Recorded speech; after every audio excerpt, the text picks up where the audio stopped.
You have to be on my wings. Mom's your tail feathers. Good luck. Hello, ladies and gentlemen, and welcome to Factual Friday. Today we have a doozy. This one, are all monks required to be celibate? Abstinent in the abyss. No, Right. abbeys. Abbeys? Yeah, because it's like what another name for monastery is an abbey. Okay, abbeys. I'll get it. How you doing, Sancho? Good to see you here. We've got a new setup that we're trying here, so I'm trying to see about switching settings in midstream, so bear with me if I don't get it right on the first take, but so let's get into today's conversation. We got some videos, and then we got discussion points that we'll deal with afterwards. Yep. All right. Okay, so then go to picture. This one right here, right? Uh-huh. And then present. Share screen. That one there, right? Yep.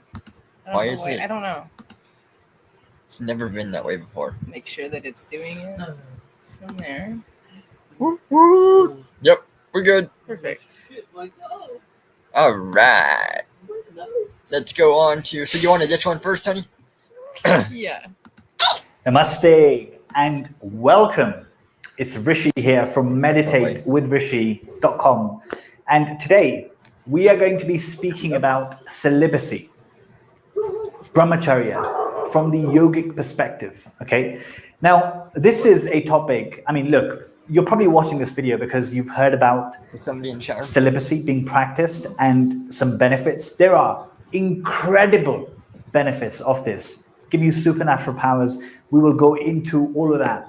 But before we do that, the reason I'm doing this video today is that this is one of the most misunderstood topics in the world and also amongst practitioners of yoga. Okay. So what we're going to do today is look at brahmacharya from the yogic perspective, not a religious perspective, and understand why is it practiced? Why would you practice it, essentially? What can it do for you, essentially? All right. And I will touch upon in this modern world, if you're somebody that's married or, you have a girlfriend or a boyfriend, but, you still want to, grow spiritually. How do you practice brahmacharya? So I'll speak about that as well, because that is really important. And it's just important to have clarity. Okay. So let us get into it. So the first thing we'll do is define brahmacharya. Brahmacharya does not mean celibacy. Okay. Brahmacharya is made up of two. Sorry, ladies and gentlemen, go ahead and hear our lovely puppies howling for a minute. All right, then we get this out of their system. I swear to God, they know when you're starting. I know. And more. Are you done? All right. That's my cue to go. Two words, Brahma and Charya. Brahma means the divine, divinity, the ultimate reality. And Charya means to walk the path. So brahmacharya simply means to walk the path to divinity. How simple, how beautiful. So anybody that is walking this path to divinity ultimately is a brahmacharya, okay? However, we are talking about it right now from the aspect of celibacy, right? And even in the science of yoga, in the 8 limbs of yoga, the first limb is the yamas, the 5 rules for peaceful living. And number 4 is brahmacharya, right? So it is a key tenet in the science of yoga. And why is this, right? So this is what we need to essentially understand. So unlike religion, in the science of yoga, there is no good or bad. You're not a sinner if you do something bad. There's nothing like that, right? Everything, all actions are judged upon whether they are bringing peace and harmony to your mind and to others, or taking away peace and harmony of your mind and others, essentially. That is simply what it is. And because yoga, the definition of yoga is chitta vritti nirodha, which means in simple language, to stop, to cease the chatter of the mind. What's up, Because man? when we stop the chatter of the mind, when we make it still, we can see what is within, which is our true nature, which is pure love. Okay? So this is what the entire science of yoga is about, which is to calm down the mind completely and look within and realize your true nature, become a liberated being. Okay?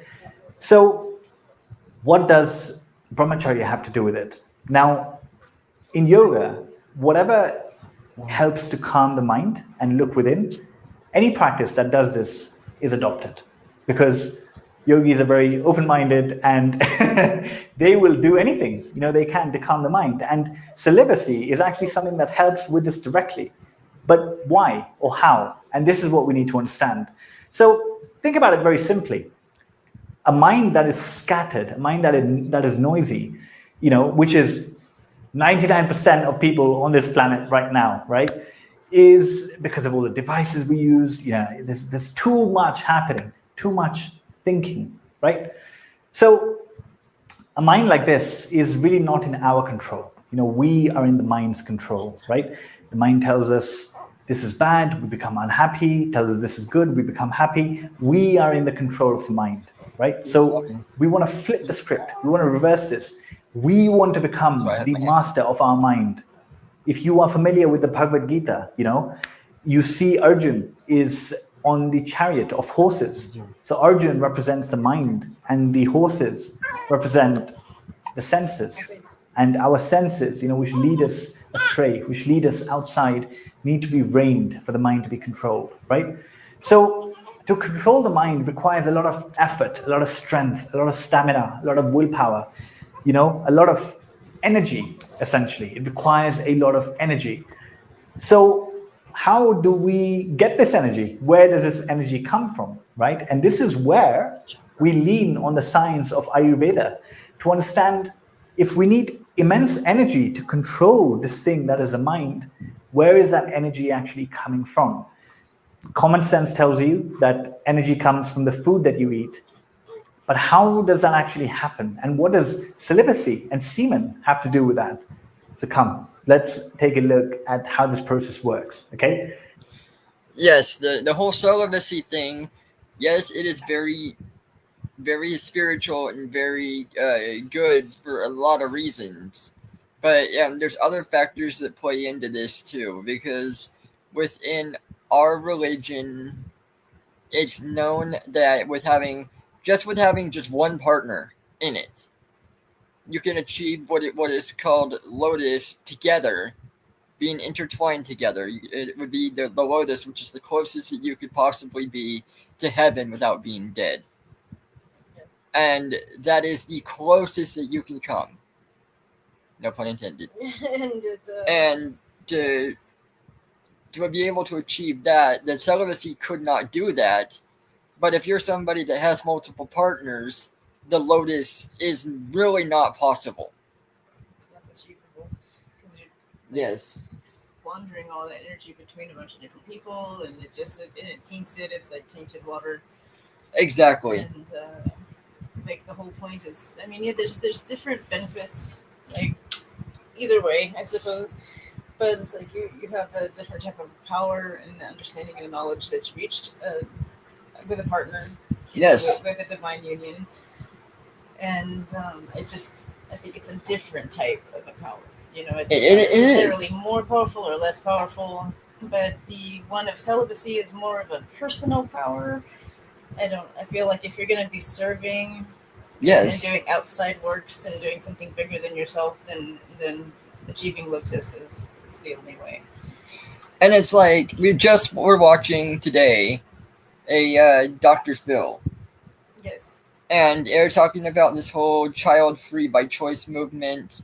And it's like, just listening to those people, it is so selfish, because all of those people are just in it for the me. Yeah. I want to be happy. And we went over, we were talking about this, the two of us, and it's okay. Being happy is one thing, but being happy is selfish. There's a difference between being happy and being joyful. Yeah. Having kids will bring you joy. being with your just one partner and sticking to that will bring you joy. Joy is the best thing to achieve within life. That's the main thing that I noticed between the two different sets of people. The child-free people always used the word happy. Yes. And the people that had children and talked about serving a higher purpose, they talked about joy. Yeah, exactly. And satisfaction and purpose. And it's like, so, happiness is such a shallow, It is. fleeting thing. Like I said, if you're going to be childless or child-free or whatever, and serve something still bigger than yourself, then that's a totally different story. You could achieve joy and you could achieve satisfaction. But just like most of the time, it's done for, I don't want to get fat. I don't want to stop traveling. Yes. I want to have money. I want to have things, And that's not the reason to go through life. That's not the point of going through life. What are you bringing to the universal table? Yeah, it's exactly right. And it's like these people, it's like the dinks or dual income. Yeah, dual income, no kids. And it's like, they're like, oh my, I can buy this mansion. Me and my partner could be in this mansion and we could be, but okay, so you bought a house, but you'll never make it a home. Right. Because you do not have that energy to. And some of them have animals and they treat them like babies, and that's not the point either. You're supposed to have animals as partners. Yes. They're supposed to have a purpose, and they're supposed to serve alongside of you. They're not your babies. No.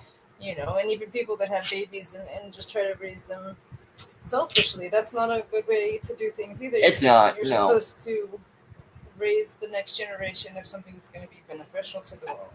Yes.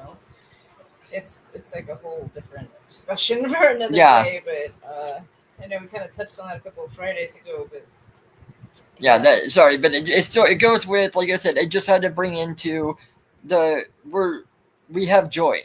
Yeah. Compared to being happy. Happy is pure selfishness. Yes. Yeah, like or joy is selfless. Like when I've been happy, it's been like when we've gone to places like Universal Studios or whatever. It's it's a superficial thing, but the joy I have even in the worst of times, even when there's death and famine and stress, even when we're fighting tooth and nail, there's no question. Yes, the joy is still there, and the joy stays. And you know that you're on the same page. Yes. For the same reasons, and you don't, it changes your entire perspective. It does. And with the child-free people, it's like the minute that I hear them say these things, that I'm like, I judge you because then I know that if it comes down to a sticky situation, you're going to avoid it. You're not going to be there. You're not going to be reliable because you're doing everything you can to avoid any kind of conflict, trouble, whatever. So it's like there's a certain level of maturity that comes with having children. There is, for sure. I can't really quite take anybody seriously until they reach that point. Exactly. And I mean, the joy, again, it comes with the achieving Lotus, too. Right. And right. Lotus is the one partner that you will have. The two of you, try, and then connect, and you reach this point of just an upward spiral that it's perfect. It's ascension, Yes. And it's like, I don't care how many people have like these depraved sex lives and they sleep with this person, they sleep with that person. I don't care how exciting it is. Yeah. You will never find the kind of pleasure or satisfaction that you do when you're just committed to one person. Exactly. You are rewarded by the gods, by the universe. Yeah. Whatever, for having one person. I know. And it's like, even in polygamous relationships, I don't ever see that it works out, and I don't see them having the satisfaction. No. Never. What are they doing? Oh no, they did this last time too. Alright, let's continue. Are you checking chat? Because I got out of it. No. So once you take in food, according to the science of Ayurveda, that food is then, it creates our entire body and everything in it, right? So the process is like this. Once you eat food, that food becomes the 7 tissues that make up our body. So first it becomes plasma, then blood, then muscle, then fat, then bone marrow, and finally the end product of the food that you eat is... So glad to see you here, Charlie. is I need a phone. semen or seminal fluid. Okay, this is the end product. So just understand for a second how much goes into Yours. producing semen. It is the last product that comes out from the food that you eat. It is said that 40 drops of blood equal 1 drop of semen. So just think Yes. that when you ejaculate, when you release seminal fluid, how much blood are you losing? This is why you feel extremely, tired, and it takes you some time to actually recover, right? So this semen that comes out is essentially energy, okay? And I mean, look, this energy is of two parts. Energy used for sexual purposes, right? And energy that is used for your entire body and its processes. So all of the energy that you use actually comes out as a part of this seminal fluid, okay? And it's called ojas. In Sanskrit, it's called ojas, okay? Now, this energy is what makes us do everything that we do, right? So by that logic, if we want to control our mind, which requires immense energy, it means that we need a lot of this ojas that is coming out as the final byproduct of the food that you eat. Okay, so do you see where I'm going with this? This energy is so powerful. It can create life. In fact, it creates life. In the Bhagavad Gita, Lord Krishna says that I am the virility in men, which means that this is divinity itself. It is what creates life. Yes. And when we waste this energy through masturbation, through casual sex, when we waste it, ultimately the energy that could be taken, used by us for something else. Yes, and I agree with that. When you waste that energy, and again, that's with multiple partners, that's with masturbation, however route you go. The wasting it is just, it's more the excess that our country stands on. Right. They peddle that the casual sex and the masturbation. I mean, that was even part of the Democratic platform this past time. They were like, "Oh, you need to keep the Republicans out of your bedroom." It's like, "We'll protect your right to masturbate." It's like, what? Yeah, I know. What? That was actually one of their things, and I was like, that's kind of crazy. It's like there's so many of the things that should be spent on, but they even make it seem like it's dangerous not to. They make it seem like, oh, you'll go crazy if you don't, and it's like you have more life force and more mind. Yeah. Yeah, it's not good. Chatty, the same thing goes for women in a sense. Yeah. Yeah. Yeah. It really does. Sure. It's just all within the realm of not wasting your energy and knowing who you are. These people that it all goes together. Money, sex, excess. It all runs the same group. I mean, you'll find it even with food. They tell you it's like, oh, if it tastes good, then eat more of it. Yeah, the ones that eat it and throw it up with Well, this started with the Romans. Yeah, they used to eat so much stuff, and just so they could eat more, they would have these big vats of areas where they could throw stuff up so they could eat more. And that was the West. That's how the West was started. And, through them in a lot of ways. Yeah.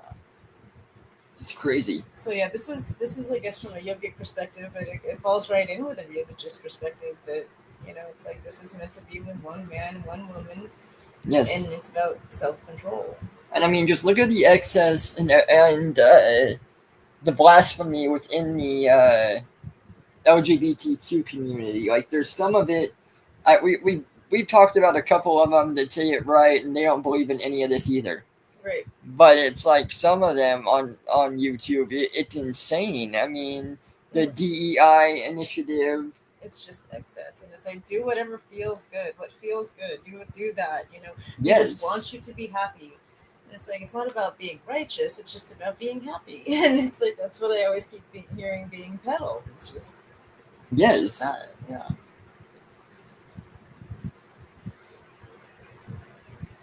No more for technical ethics, but too much excess. Where is the medium ground? Yes, I know the medium ground kind of lost. What was it, like 4 years ago or 5 years ago? Is when it really started just losing. Yeah, some of the stuff that's accepted now, I never would have thought of even 3 years ago or 4 years Yeah. ago. I said, no, that'll never happen. And it did. it just It it fell spiraled out. so quickly. It did. It fell faster than like a Rome fell. Yeah, because I mean, we've only been around for like 250 years, and we're Yeah. already struggling as a society. Whereas most civilizations took about 1,000, 1,500, Exactly. maybe. It's crazy. But see, technology advances everything. Right? They have more of a. The internet gets to so many people. Right.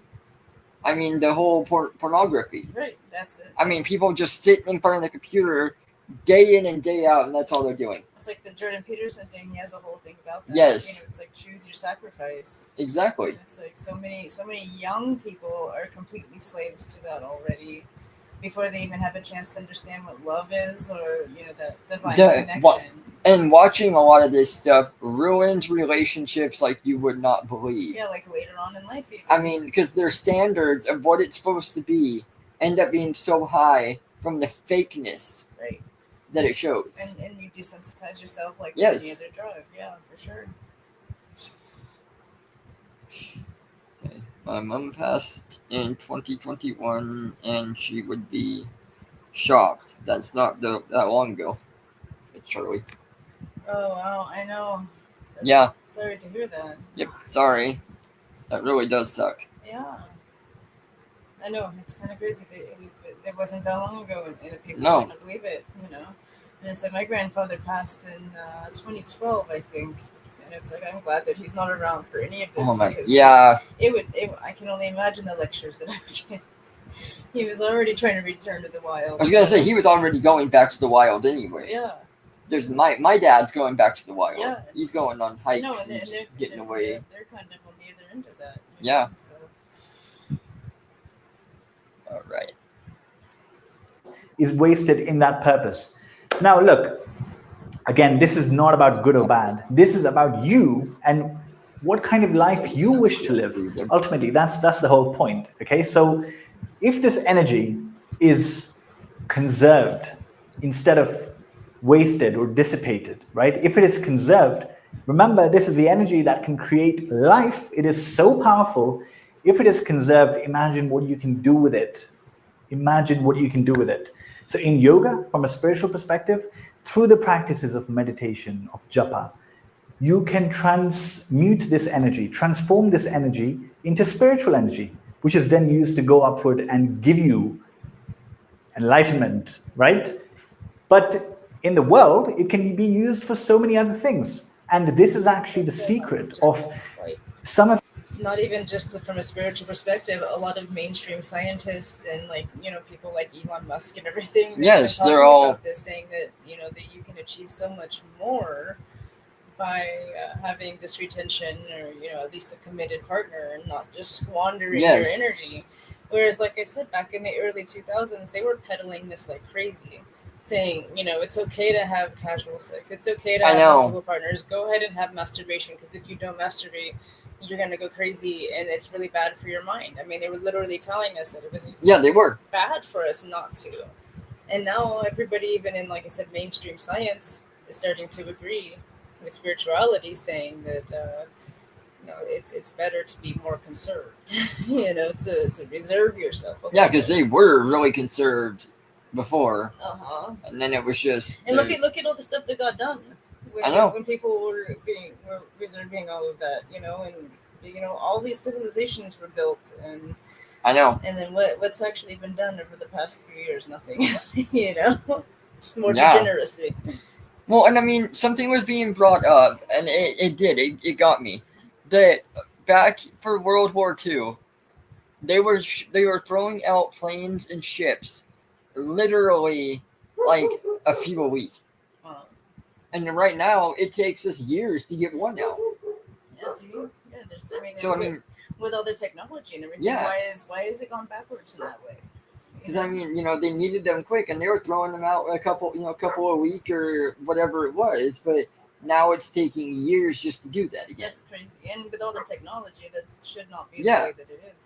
And not to mention the fact that the quality of everything is so much worse. It is, yes, by far. It's like everything's so cheap. Exactly.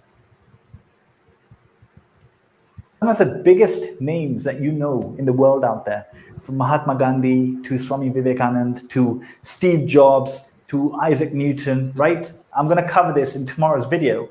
But all of these people have essentially, given credit to celibacy or practicing brahmacharya, to essentially being immensely creative, immensely focused, and do what others cannot do. There is only one Gandhi, there is only one Jobs, right? And if you want to become the one in your field, then this is something that definitely can help you. In Napoleon Hill's books, Think and Grow Rich, The Laws of Success, the law of sex, sexual transmutation is one of the key laws, right? And he interviewed the industrialists of America, from the likes of Henry Ford, and all of them, they categorically said that this semen retention is something that they practice, and this is why they have, incredible focus, willpower, creativity, ideas to create, the giants of organizations that they created, right? So there's a lot of benefits to this. Obviously, it's about balance, and this is why I want to speak to you now about how do you practice this? How do you practice? Look, let's be real, okay? We live in the modern world. Sex is advertised to us everywhere, which is why, in our lives, sex is something that's very normal. And I'm not saying that it's something bad at all. Of course not. It's something that it creates. The act creates life. It is a divine act on its own. So in no way am I saying that it's a bad thing. But what I am saying is that if... Sorry, ladies and gentlemen, there's like somebody by our gate. It's an RV of some sort. We're just trying to figure out what it is, so... You want to ascend spiritually or have some of the benefits of this. What is the right way for you to practice this? What is the right way for you to practice brahmacharya? And this is where we must be very cautious, okay? Because it's common sense, but the ancient sages have also said that anything that is done by force, it can, whatever you stop, whatever you abstain from forcefully, will make you obsessed with that thing, and you can become neurotic. So it is not something that I will not have sex from today, I will not do this. No, it's not like that. It should be tamed very slowly and gradually. So let's look at a real life example. If you are on the end of the spectrum, the other end of the spectrum, where you have multiple sexual partners, maybe the way that you can start is by reducing them. Once you've reduced them, maybe what you can do is have one partner. I see it. Now, when you have one partner, maybe focus on that property. Essentially making that person your life partner, or looking for a life partner instead of just looking for a sexual partner, right? And then once you have that, become committed in that relationship, completely faithful, right? Make your relationship so nice, so divine, where none of you have to worry about watch this. the other person going astray, right? How beautiful is that? So I'm just talking. And faithfulness means it's not just not cheating physically. It's not cheating in any way, even with your eyes, because the mental act of this, the mental brahmacharya, is even more important than the physical aspect, because there's no point of stopping ejaculating when your mind is filled with sexual thoughts. You're going to go crazy. So this is what I'm saying. It needs to be reined in very slowly, very gradually, okay? And one of the things that will help you is the practice of meditation, because the practice of meditation... Okay, so this guy... Sorry, guys. He's going to go check out the strange people by the gate. Yeah, this guy, I'll put his information in the comments in a little bit here. He's pretty cool. So yeah, I'll put everybody's link in the description afterwards. But yeah, this is pretty cool. It's good. And we'll look for some videos for you to review for sure. I'm doing this meditation, any spiritual practices, living in a spiritual way, what they do is they bring you back to your true nature. And your true nature is pure love, always blissful. It is the lasting happiness that is within here. And the more you start to realize that what you need, what you seek is in here, the less you will need the temporary pleasures, essentially. Okay? So, in summary, Brahmacharya means walking the path of divinity. Anybody who practices this is a brahmacharya, okay? The context of celibacy is essentially, from a yogic perspective, it is because when we conserve this seminal fluid, it is potent energy that can create and does create life. So when you conserve that, you can transform it and do amazing things in this world and also ascend spiritually. Okay, but with this practice, maintain caution. Don't do it. Don't go cold turkey. If you are on the other end of the spectrum, do it slowly and gradually, and don't even try to force yourself. Use practices like meditation. The limbs of yoga, right? This is why they're called limbs, because they all move together in tandem. It's not the ladder of yoga, it is the limbs of yoga. If you practice one like meditation, the rest of them will follow naturally. Okay, that is it. I really hope you found that useful. If you have any questions on this, please do put it in the comments. I would love to answer. But that is it. I just wanted to give you some clarity on this. Thank you very much for listening. Namaste. Okay, hold on a second. Let me go back. This is the Sadhguru.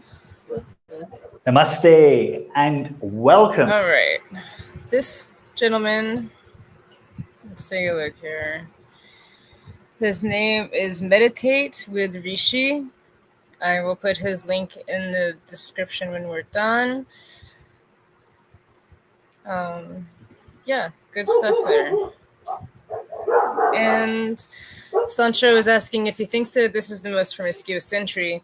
That's really difficult to say, because at the end of every civilization in history, from the Greeks, Romans, all the way back to the Sumerians, there's always been a big blow up of sexual promiscuity and a lack of gender identity. There's they just kind of mash all the genders together, and it's kind of a free society. And then it kind of crashes, and then we start again. So it may not be the most promiscuous century, or the promiscuous time to live, but it's just that it's more widely available, the most widely available that it's ever been. The internet just lets it be distributed among so many people. So I think that's why it's so much more widely known, that it seems like, sex is just being sold everywhere. But I think that it has been wildly promiscuous in the past as well.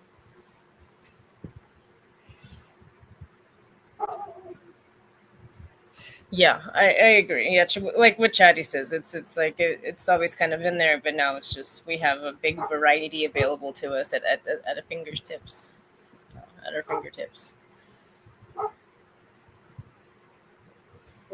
Did he?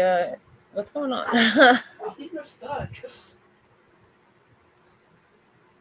Starting to get out. I don't know. There's a big old RV driving around, or trying to drive around in the field across from us, and they might be stuck. Yeah, there's a big cow ditch in the middle of the field, so if they're not careful, they're going to end up in it. It's stayed. I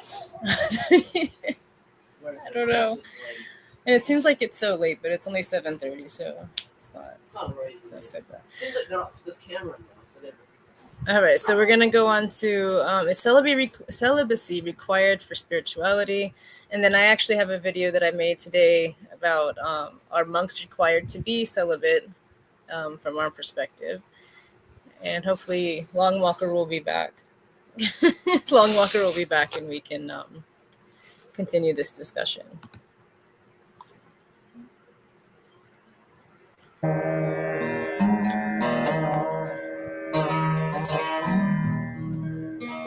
The word celibacy does not describe or is not the translation for brahmacharya.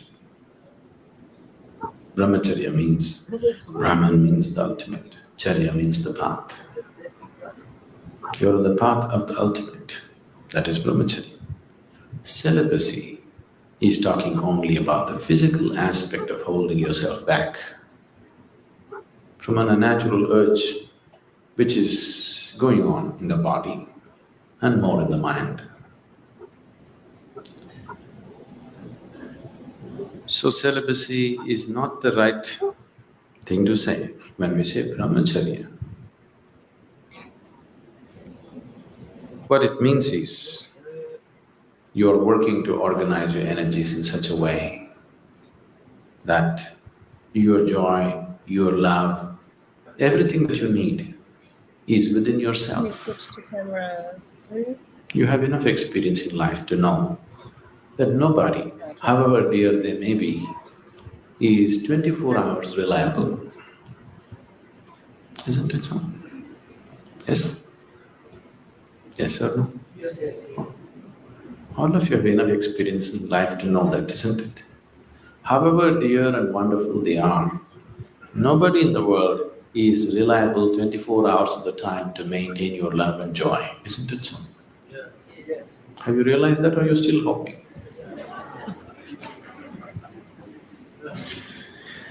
So it's out of this wisdom, because if one wants to really know higher dimensions of life, one thing that is necessary is that within you there is a constant sense of peacefulness and joyfulness. If this is not there, then you will go after something.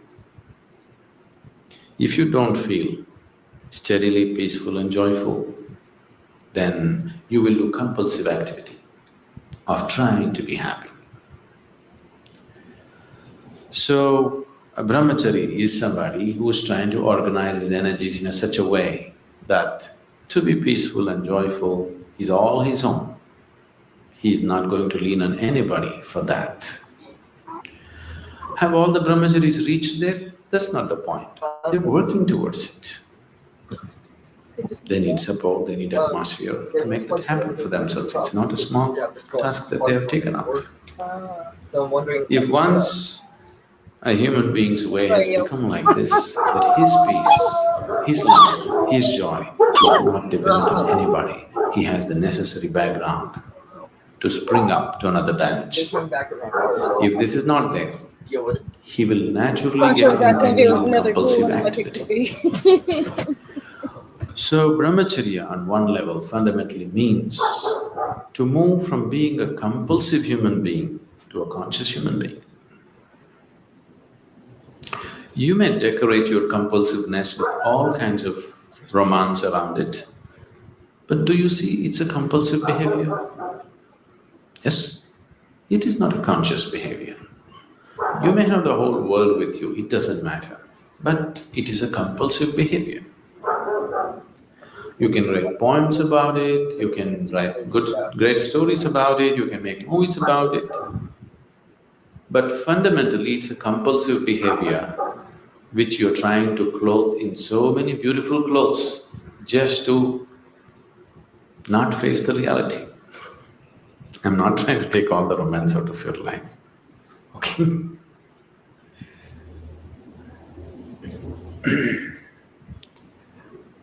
Once someone understands that if I'm involved in compulsive activity, I will never go where I want to go. Isn't it so? Yes?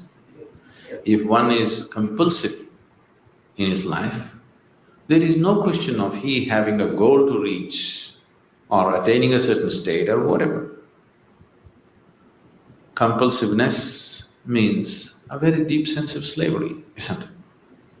So one who has realized this naturally seeks to become conscious. So it is from this understanding that we said, if you really wanting to make a journey, you should drop your compulsiveness and bring consciousness to every aspect of your life. So that is brahmacharya. Celibacy is an ugly word, because without the necessary understanding nor necessary sadhana nor energy, you just try to hold yourself back. then you will suffer. If your energies were organized in such a way that all the time you're high, really high within yourself, you won't lean on anybody for these things, isn't it? Oh, I'm not like that right now. What to do? As I told you, these things don't come unless you make some effort towards it. One can go through life with the compulsive patterns without much effort. You can allow the life to carry you on. I know right now the New Age philosophy is let it flow. Set up, I think. I don't know what they're letting flow anyway. See, being a part of life, being involved with the process of life on the surface is one thing, at the core is another thing. Nature is on two different levels. One aspect of nature knows nothing other than self-preservation and procreation. This is the surface of nature. Your own nature if you take the nature of this body, it knows only self-preservation and procreation. It doesn't know anything else. So if you go by your physical nature, naturally this is all that you will do. Survival and procreation. Eating, sleeping, reproducing, dying. That's all that will happen if you go by the ways of the body. But at the same time, there is another nature within you which is longing to expand. If you give it the whole existence, it'll gobble up and still be hungry. Yes? Do you have that or not? If you feed the whole existence to this one, it'll gobble up everything and still be hungry for more. So there is another dimension of nature within you which wants to expand in an unbounded way. Which one do you give into is subject to who you are. If you give into the physical nature, all you will know is just this. If you give in to the inner nature, which wants to become boundless, then the life is different. So if you have given in, or if you have seen the ways of the inner nature are far beyond the ways of the physical nature, naturally you will choose to create a situation in your life that is conducive for that. It is from this understanding that brahmacharya or sannyasa became a part of spiritual process. Celibacy is a Western idea that is just to imitate the yogis of the past. All these things have been picked up at random by people. If you are not aware of this, even small white, but that's been it. 6,000 to 8,000 years ago, Indian yogis traveled all over Europe and Arabia. They established many things. So what's this guy been saying? Even when the Phoenicians were building things in Arabia. Sorry, ladies and gentlemen, it's been weird. Yeah, it's perfect timing, right? So basically, he's just saying it's like to have self-control and organize energies is the goal.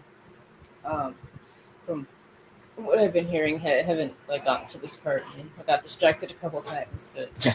He said that celibacy is like an ugly bird. It's kind of like placing definitions and rules on something that it shouldn't necessarily be. Well, I mean, as we saw, celibacy can mean a couple different things. Like with the strict ones, it meant no to do with sexual. Yeah, typically ways. Within the Catholic religion, I think, Christian religions, it's like when they say celibacy, it's no sexual contact at all. Yeah. For others, it just means maybe for a certain amount of time, maybe a year, or maybe during your monkhood training, or whatever, or like you found today, within the confines of marriage. Yes. Celibacy is just, abstaining from outside. Which is how it all should be. Right. That's how a marriage is supposed to be. I don't, these open marriages marriages are a joke to me. Right. I could never see that working out in anybody's favor. It's like Will Smith supposedly has that. Right, and look at he's the laughing stock of the world because of it. I know, and look at his daughter.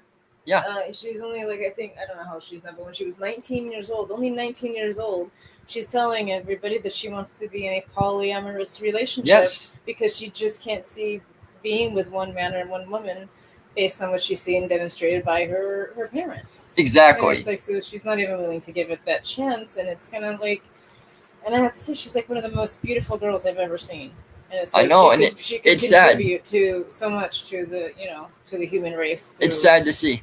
Divine Lotus, and she's gonna go and just spread it all over, and Make it so thin that she's it's like worthless. yeah, you make yourself so thin that it doesn't matter how special you could be. Right.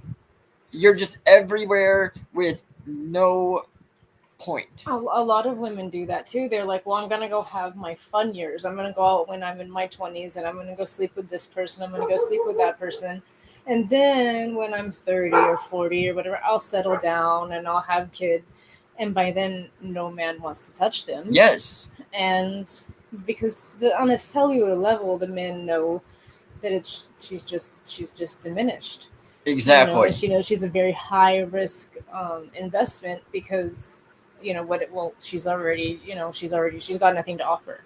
Yes. And so it's like, a lot of men, they want a woman with a really low body count, and that's the real reason that men want girls that are so much younger. It's not because they're so beautiful or anything. It's because they don't have a high body count. Exactly. They have way more to offer in that department. I mean, that's why virgins were highly prized even in ancient times. Yes. So, a lot of these women out here, it's like, well, I never got to have my fun 20s. And I'm like, well, what does that mean? No, I mean, the fun 20s, again, fun. Happiness. And happy. That's what it comes down to. Those words are cheapened. Yes. Sorry for the barking dogs. Yeah, sorry guys. I mean, I don't know what's going on. This person appears that they're like squatters trying to find a place to stay. So we gotta watch around our property because I won't have anybody even stepping foot on this property. And I got my vehicle on the outside that doesn't run at the moment, but it's still out there. I know. They were setting up their empire. Even then, the Indian architects, the Indian sculptors, the Indian elephants, and the Indian yogis went. That's almost 5,000–6,000 years ago. If a team of elephants, laborers, sculptors, architects, and yogis have to be there, there must have been a much longer association before that, isn't it? Suddenly one team won't end up there in those days. So wherever they went, they did create some awareness of what is the significance of their way of life. So people picked this up at random without the necessary understanding. That is how celibacy became a part of other cultures. What came from a very deep understanding, just the surface of it they took. Okay, let's find out. That'll happen everywhere. I gotta lead up there? See the yoga. Right now, yoga means just twisting your body, just the surface. Okay. Hold on. Stop. And Nefer herself made this video coming up, so it's like, It's like 3 minutes? Yeah. It was the first one that I put together since I've been pregnant / had a child, so don't be too harsh on me, but It's I'm great. We're trying to find the answers to questions that they don't have, so we just made our own answers based on what we know. Yes. And I'm looking up now the actual legitimate definition of celibacy.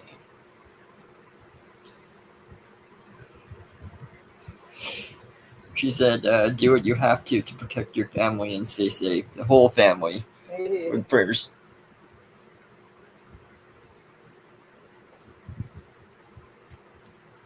All right, so it says celibacy is the practice of abstaining from sexual activity either for a set period of time or permanently. It can also refer to the state of being unmarried, especially if that's due to a religious vow. Okay.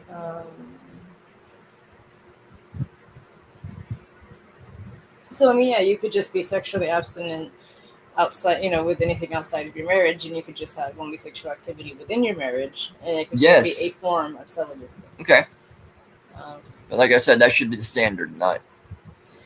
Another, in the Oxford Dictionary, it says the state of abstaining from marriage and sexual relations. Okay. Means originally it came from the Latin celebs, which means unmarried, and celibatus, celibacy. Unmarried. It just means unmarried. Okay. So, yeah, mostly it means a state of not being married. So if you are married, then you find out that most monks are like they are not married, but in No, a lot of them aren't. certain circumstances they can be. Because how are you supposed to fill the temple if there's nobody there? Exactly. To start, I mean, even monks have to reproduce in order to keep the lines going. And even in some sects of Buddhism, they believe in reincarnation, so they'll have people that have relations so that they can bring it back to their masters through reincarnation. Exactly. Right back into their temple. So it's kind of what I touched on here. You'll want to pause it when you get to some of the words. You can either watch it through and listen and then go back, or you can just pause it and just try to keep up that way. Okay. Yeah, I'll probably just pause it as it goes. One of the most common myths and misconceptions we run into when dealing with the secular world is that monks must be celibate. You hear it a lot in the red pill and men going their own way communities. For example, going monk mode.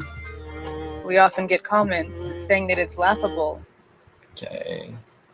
Yeah. That monks would be encouraging people to get married and to have children.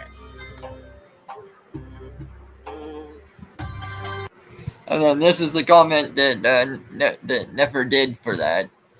After somebody was laughing that a monk would actually say, "Oh, you need to have kids." This was on one of your child free by choice ones. Yes. And this lady left like 4 or 5 comments, and one of them, of course, was child free single women are reported to be among the happiest in the world. Yeah, happiest. That was one of the comments, and that's when I said, it's not about being happy. It's about doing, what's wrong? What you said's right here. This is my other comments. Yep. Don't be ignorant. There are many sects of monks in many different religions, in this case, Kemetic. However, even Buddhist monks and Catholic priests will encourage people to pursue marriage and family. It is a solid belief shared that we must raise functional adults capable of protecting the world and bringing a change. We need strong, resilient people who know where they come from and what the mission is. Pada bing, pada boom. Exactly. And of course, she never got back to me on that. As a matter of fact, I Nope. couldn't even tag her in the response or anything. Yeah, I know she's probably One of the other comments that she had made, she had the typical nose ring and everything, and she had the vacation pictures where she's like living her best life. That's the very, very typical shit that you see. I know. I think another one was, well, I enjoyed having babies, and maybe if I would have chose somebody who was actually a good person, they wouldn't have turned out to be such wretched people and all this. Yeah. And it's like, well, it's important for us to choose properly then. Exactly. And I think I had a response for everything that she said, but she never got back to me. So she wasn't interested in a dialogue. She was just interested in spouting the rhetoric. Yes, she was. And yeah, I don't know. I just think they're just kind of ridiculous people. I really do. Yes, for sure. Shying away from everything that's difficult in life just because it doesn't make them happy, or it's, some of the reasons that they give for being child-free just really gets me. Oh, I know. Baby shark, enough said. Or do that. diaper blowouts at any time of the day, It's like, so you don't like to get your hands dirty? Yep. That's exactly it. Get a grip. And I mean, having kids, it's the most joyful thing that you can do on this planet. Uh-huh. And it's very rewarding. And yes. It is a risk. There is no guarantee that they're going to follow in the footsteps that you want them to follow in, but it's worth that risk, Yes. Charlie said they don't have an instant clapback. Nope. Just programmed, that's all. Yep, exactly. Programmed responses. That's the DEI initiative. Yeah, no critical thinking. Nope, none. They can't, because then they wouldn't be DEI. Right?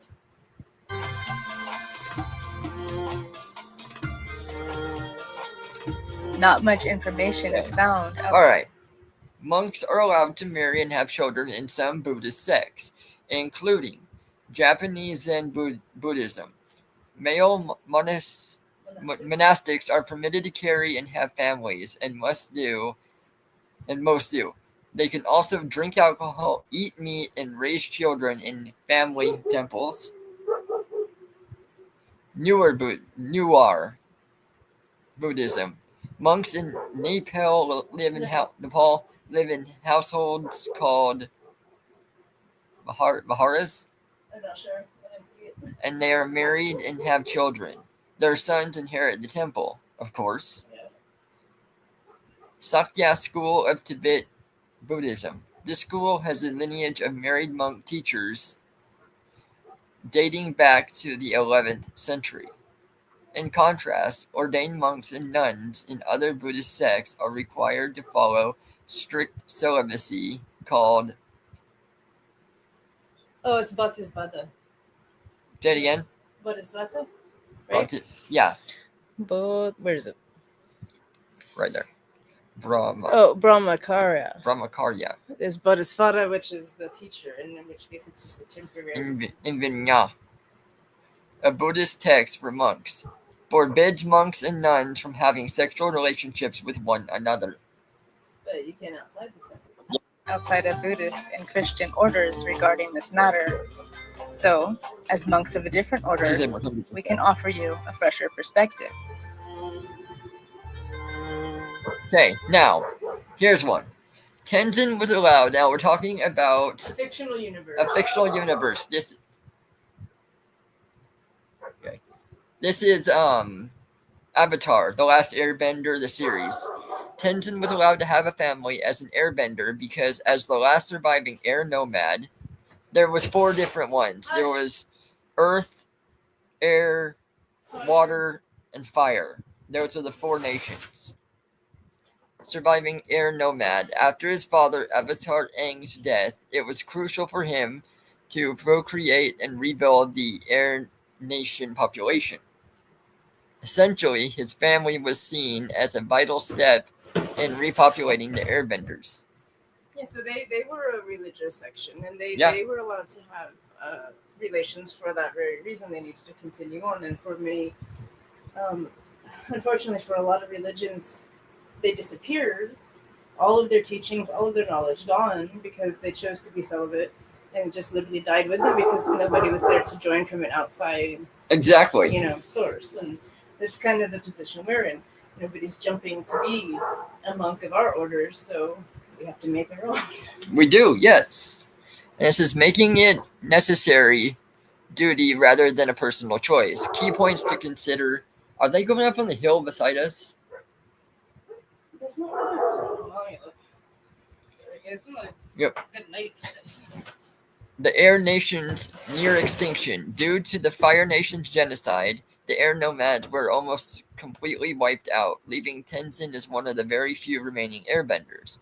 Responsibility to rebuild. With the responsibility of reviving the Air Nation calling on him, having children was seen as a crucial step in the survival, of course. See, that's relatable to me. That's like the most sense. Yes. That's like kind of where we're at. And then Aang's wish. As the Avatar, Aang would have literally encouraged Tenzin to start a family to continue the air nomad's legacy. Yes, because that has to still continue.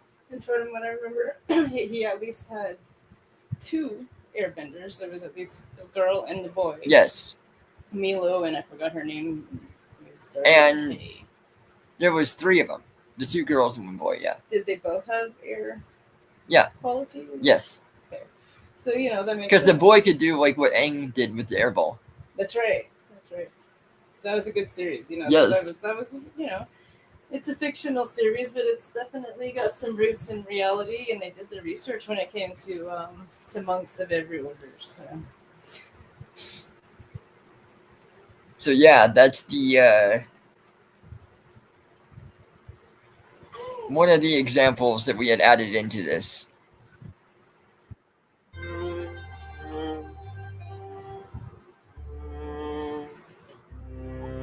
As a refresher, we know that the origins, the ancient translation of the word monk, can refer to either a man or a woman, and it simply means away or apart, meaning we choose to live outside of secular, worldly living and dedicate ourselves to maintaining and restoring our spiritual teachings. We abstain from excess, avoid processed foods, and refuse to be associated with any political or social grouping. We stand apart from it all in order to understand and gain a more balanced perspective of current events without being emotionally involved. As our first rule states, witness and write everything down. Also, many religious sects that have chosen celibacy have lost their religious teachings due to history for that very fact. This is a travesty and one of our biggest fears. Even now, we are at a point where we are scrambling to preserve, protect, revive, and restore the spiritual teachings and customs of our ancient ancestors. Unlike Christianity or Buddhism, there are not many people clamoring to join and fill our temples. Our people have been scattered across time and distance like sand on the wind. Therefore, sometimes the only way to fill and maintain a temple or a monastery is from within, from a committed, monogamous union that produces quality baby monks that will, goddess willing, continue the way and the teachings. So instead of pure celibacy, our order focuses and emphasizes the importance of obtaining and maintaining a divine union. This is achieved through strict monogamy within the confines of marriage. This ensures spiritual power, enlightenment, and quality offspring.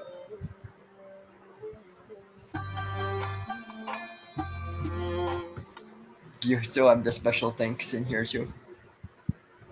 Yes. Okay, because I'm gonna do that because we want to go back to the other screen to finish it, right? Yeah, sure.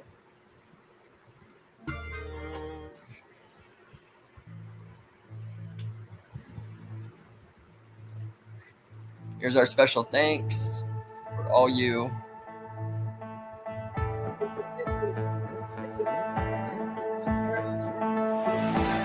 Yes.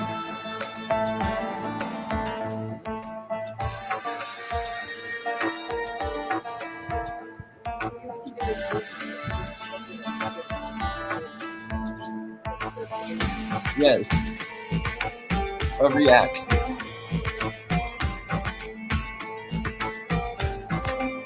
He said, Sancho says he's leaving. The Jero. No.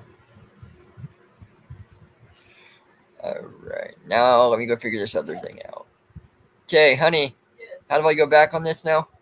Okay, so you go down to the one that's called LongWalker. There's a. So first of all, you want to remove that, and then you go back to that. There you go. Alright. I know it was kind of a rough one this time, but We're getting this down, and like I said, we now have the StreamYard, like a better StreamYard. So we're trying to make it more just, flowy. So hopefully it'll get better as we go on. And I'm not the one that knows a lot more of this. It's Nefer here that does a lot more with it. And we're probably going to have, like guest on at some point. yeah.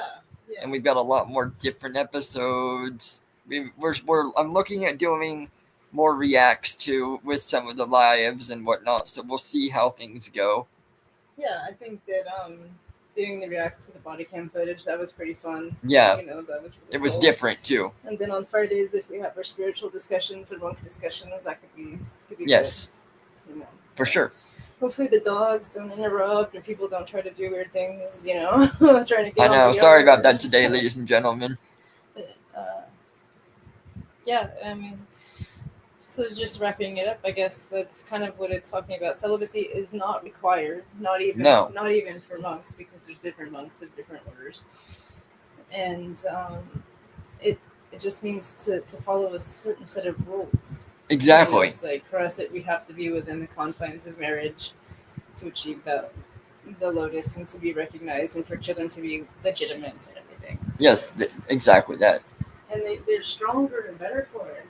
It's like, look how many products of casual sex are out there, and the kids, I know, the kids have that's- health problems, and they have mental problems, and you know, it's never like a good. It's never No, a good thing. that's one of the worst things. It's like all these kids and stuff that don't know their father. Right, fatherlessness. You know, they don't know life as it should be. It's like they're living. You know, it's a single woman income. You know. Yeah, they're the boss bees, and it's Yeah. their life, and you know, it's like it's. And so they're not there for their kids either because they're always Right, working because right. they have to. Right. It's like it just needs to go back. Yes, it does. It needs to go to a simpler time. It's like women have always had the ability to achieve whatever they wanted to, and they've always had the ability to be independent to a certain degree. But to have that security within a marriage and within, you know, to be able to lean against their man and everything frees them up to be able to raise the children better. Exactly. You know. So. And, you know, like I was just saying, I'm not saying it needs to go back to to the time of when it was better, because it was always down for somebody. Yeah, there was always a set of people that did not do well within that time period. So you could not say, oh, well, we need to go back to when it was great or whatever, because it wasn't for everybody. Like Trump's slogan of "Make America Great Again." Yeah, it wasn't. It hasn't been great for everybody. Right. At some point or another, people have suffered, and yes, it's like, but it just needs to go back to. I mean, people just need to use common sense. Like Charlie said, there's just not enough common sense. Common sense is not common anymore. That's what needs to be brought back. Yes, and a lot of that can be done through self-control. You know, and that's in itself is a form of celibacy. Exactly. Okay, so Chatty says, I've got a mat coming soon, so I'll be up and running into the new year, I hope. Oh, right. She said we need to slow down. Yes. So, all right, ladies and gentlemen, thank you for joining us, and sorry about the interruption. I hope it was somewhat informative. Yeah. And we're thinking about, like, if I can, I'll check to see if we can or not, but maybe we can show some of the Avatar. Review a little bit, because there's a couple of scenes that are just really awesome and yes. really spiritual, and they kind of touch on everything that, you know, we believe in here, and it makes sense. And it's fun to do, so. Yeah, exactly. So sorry about the dogs and the weird people, and but thank you guys for stopping in. Yep, thank you. Always enjoy it. Namaste, ladies and gentlemen. Have a great weekend, and we shall see you on Wednesday.